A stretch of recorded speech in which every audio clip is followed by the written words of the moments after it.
Welcome to this session on montage.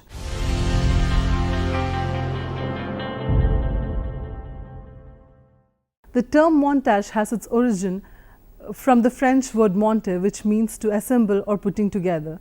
By definition, a montage is a single pictorial composition made by juxtaposing or superimposing many pictures or designs.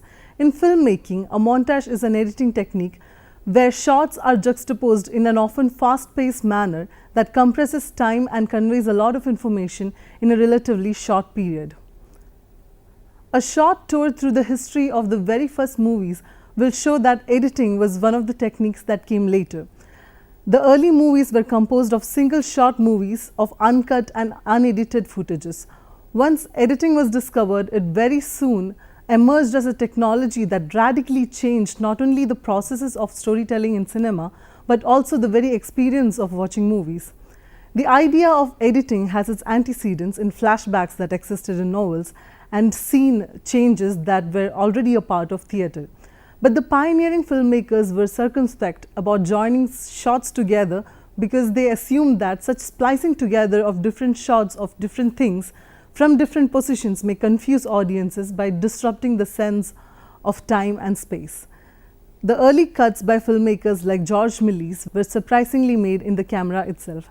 Then the cameraman would stop cranking at the exact end of a shot and begin cranking again when it moved somewhere else or when something else was put in front of it.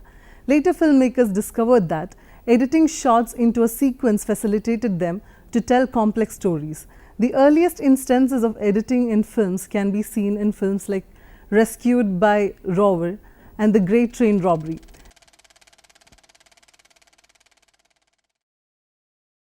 D.W. Griffith was one filmmaker who made large contributions to editing. Though he didn't invent any editing techniques, he used editing in films like Intolerance, making them emotionally and thematically significant. Though Griffith made it a regular practice, it was the Russian filmmakers who later revolutionized its meaning and practice through some scintillating films.